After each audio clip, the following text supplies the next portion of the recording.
রাশিয়ায় বাংলাদেশের স্টুডেন্ট মূলত কয়েকটি ওয়েতে আসে, তো কোন ওয়েতে কি কি ধরনের সুবিধা অসুবিধা আর কি কি ধরনের স্কিম হয়ে থাকে আজকের ভিডিও এই বিষয় নিয়ে। প্রথমে আমি কিছু কথা বলি। রাশিয়াতে মূলত প্রতি 100 জনের 80 জন স্টুডেন্ট তারাই অ্যাপ্লিকেশন করে যারা already Europe, America, Australia, Japan সহ বিশ্বের বিভিন্ন দেশ থেকে রিজেক্টেড। অনেক টাকা খরচ করার পর, অনেক হতাশার পর সর্বশেষ সবাই রাশিয়াকেই বেছে নেয়। যাই হোক, অনেকে রিজেক্ট খাওয়ার পর তাদের মধ্যে অনেকে অনেক টাকা খরচ করার পর তাড়াহুড়া করে সিদ্ধান্ত নেয়, আর এই সুযোগটা নেয় কিছু অসাধু মানুষ। তো প্রথমত এজেন্সির কথা বলি। অধিকাংশ স্টুডেন্ট এজেন্সির মাধ্যমেই আসে, কারণ এটা একটা সহজ মাধ্যম। এজেন্সিগুলো মূলত দুইটা ওয়েতে কাজ করে। কিছু এজেন্সি আছে যারা মূলত বিশ্বের নানান দেশ নিয়ে কাজ করে, তারা একই সাথে রাশিয়া নিয়েও কাজ করে, আর তারা ফাইল প্রসেসিং করে মূলত রাশিয়ায় পড়ুয়া কোনো না কোনো স্টুডেন্টের মাধ্যমে। আর দ্বিতীয়টা হচ্ছে যে এখানে অনেক ভাই ব্রাদার আছে, অনেক সিনিয়র আছে, তাদের নিজস্ব কিছু এজেন্সি। তো যাই হোক, আপনি যদি এজেন্সির মাধ্যমে অ্যাপ্লিকেশন করেন, এখানে সুবিধা হচ্ছে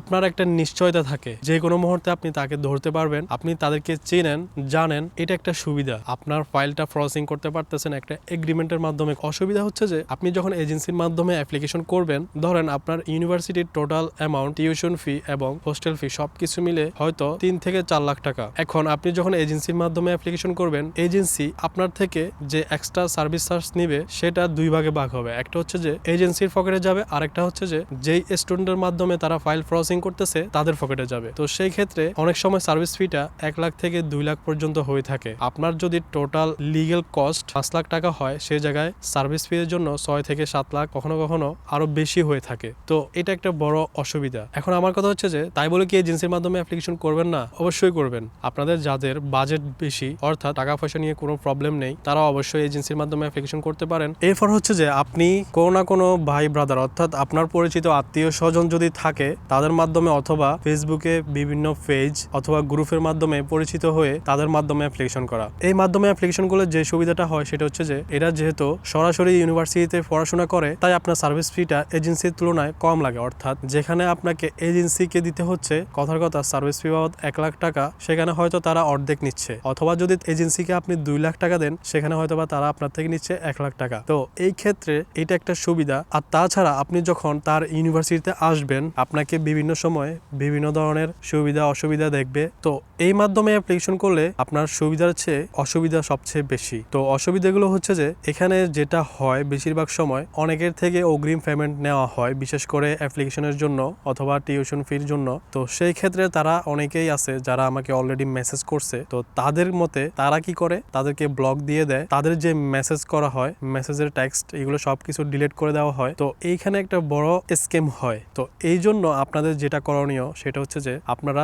অবশ্যই যাদের মাধ্যমে অ্যাপ্লিকেশন করবেন তাদের ব্যাকগ্রাউন্ড ভালোভাবে যাচাই বাছাই করবেন, তার স্টুডেন্ট আইডি কার্ড দেখেন। আর আপনার যদি বেশি সন্দেহজনক মনে হয়, অবশ্যই তার পাসপোর্ট, দরকার প্রয়োজনে তার ভিসার ফটোকপিও আপনি রাখবেন। আর সম্ভব হলে অবশ্যই কোনো না কোনো এগ্রিমেন্ট করে রাখবেন, যেটা খুবই প্রয়োজন। অর্থাৎ কেউ যদি আপনার টাকা মেরেও দেয়, সেক্ষেত্রে আপনার যেহেতু ডকুমেন্টস আছে, আপনার কাছে এগ্রিমেন্ট আছে, আপনি চাইলে তার নামে বাংলাদেশে মামলা করতে পারবেন। তো এই জিনিসটা আপনাদের জানা খুবই প্রয়োজন। প্রতি বছর অনেক স্টুডেন্ট আসতেছে, অনেকেই আসার সাথে সাথে স্টুডেন্টের ফাইল প্রসেসিং করতেছে, বিভিন্ন স্টুডেন্ট নিয়ে আসতেছে। আমার কথা হচ্ছে যে আপনারা স্টুডেন্ট নিয়ে আসুন, আর যেটাই করুন সেটা আপনাদের ব্যক্তিগত বিষয়। তবে আমার ভিডিও করার মূল উদ্দেশ্য হচ্ছে যে যারা বর্তমানে আসবে বা ভবিষ্যতে আসবে, তারা যেন হয়রানি না হয়। অর্থাৎ অনেকেই আমাকে ইনবক্স করে যে ভাই, আমি ফাইল দিছি আর কোনো খোঁজ নেই, আমাকে ব্লক করে দেওয়া হয়েছে, আমার মেসেজ সব ডিলিট করে দেওয়া হয়েছে। তো এমন অনেক মেসেজ আমি দেখছি আমার কাছে আসছে, তাই আমি এই বিষয়ে ভিডিওটা বানাতে বাধ্য হলাম। এখন কথা হচ্ছে যে আপনাকে কি অগ্রিম টাকা দেওয়া লাগবে?